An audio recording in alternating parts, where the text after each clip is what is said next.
Hi, I'm Simon Jones with another look at the first 5 minutes of a game. And this time we've got Grow Home, which is this kind of weird little indie game that Ubisoft put out in between doing Assassin's Creeds and Far Cry's. And it has a lot in it that could actually inform future Assassin's Creed games. So it starts off with this cutscene. As usual, we're not going to start the 5 minutes timer until we actually get some control over what's going on. So right at the start of the game, you get this glimpse of the entire level. So this is the entire space that you're going to be navigating for the rest of the game. And the main goal is to get back up to your spaceship, despite having jumped out of it right at the start.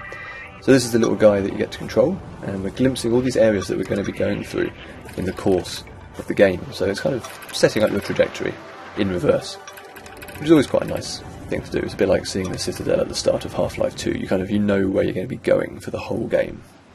Okay, so very quickly we're in, and we'll start the 5 minute timer. So the game starts off and immediately tells us that we have low power. So we have some kind of impetus to want to be trying to increase our power.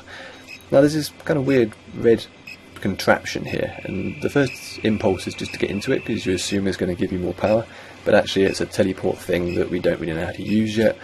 It's a bit weird that they introduce it so early because you can't do anything with it right now. But then you have this blue crystal, and this is a kind of weird mashup of how Grow Home tells you things, because that blue crystal was humming and glowing blue and looked kind of important, and yet it also felt the need to stick this giant exclamation mark on top of it and all this interface stuff telling you what it is. And that's something that Grow Home does a lot, where actually the core mechanics and the visual design of the game has already told you pretty much everything you need to know, but then it kind of chickens out and worries that you're not going to get it, and it tells you in a more explicit on-screen text manner. Okay, so that was our first rock climbing, and climbing is a major part of this game, and it's quite unusual in that you use the triggers on the controller to climb with your left and right hands, so it feels quite intuitive and very physical. You're really connected to what you're doing, and the game starts off deliberately with a really easy wall to climb, so nothing too difficult, no overhangs, no tricky geometry. And here's another one. So by the time you get to the top of this second wall, you basically know how to climb. And if you mess up, because when you first start playing you're not going to know what you're doing, if you mess up you're not going to fall very far. Later on in the game, if you fall, it's a big problem because you'll fall about a mile and it'll be really tricky.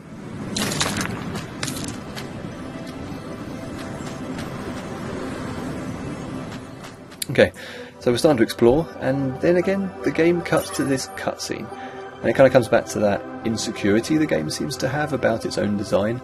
So it feels the need to go to this cutscene to show us where to go, and it's like, look at this new area, and here's a giant plant which we've already shown you, but we're going to show it to you again. When really it could have just let you explore that area.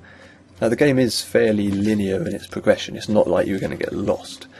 And again, giant exclamation mark. So we're busy kind of just exploring the physics and the world and what we can do, but the game is just shouting at us, come over here, look over here. And this is kind of Ubisoft's thing. If you look at Assassin's Creed and the Far Cry games, they're always panicking that you're going to get bored, and they're always trying to grab your attention with something new and shiny. And Grow Home does that even though it really doesn't need to. So we picked up this flower which we can use as a parachute, and it's really cool because the amount of parachute you have left is represented on screen by the petals of the flower that you're on. And when you stow it, you can see on your backpack you've got those little symbols showing you how much is left.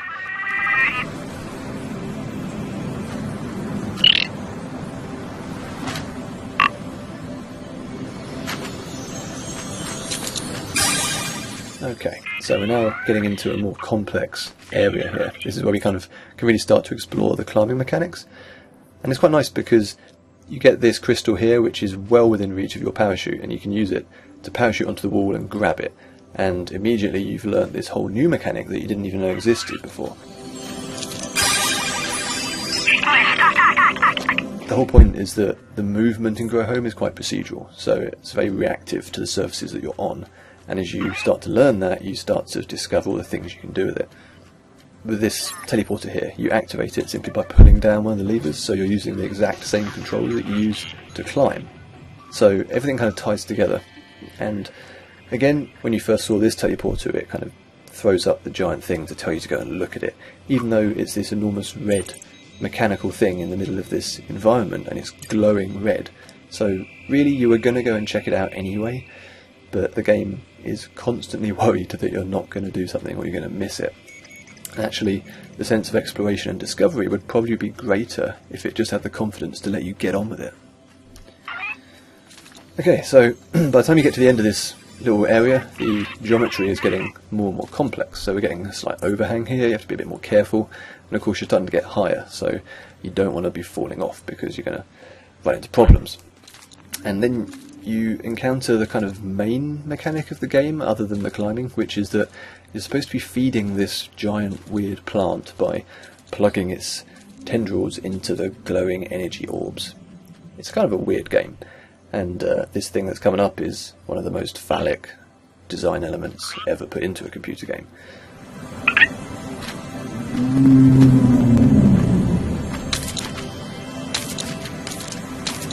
So you have to climb up these guys and then basically pilot them into the energy floating islands. And you can see again the interface is kind of just being overloaded with information. Okay, so we get a little cutscene here, and this is a cutscene that's probably justified because you get to see the growth of the plant based on what you just did, and that's something that you probably wouldn't see if you were just stuck with this view. But there you go, that is basically 5 minutes of Grow Home, and it's actually taught you pretty much everything you need to know to play the entire rest of the game. You know how to climb, you know how to parachute, you know how to activate the plants and how to get the crystals. But what the game's then about is how you can take that further and further and become more and more adept and skilled. But in those first 5 minutes, it does give you all that information. It's a very efficient opening. Okay, thanks for watching. I'll see you on the next one.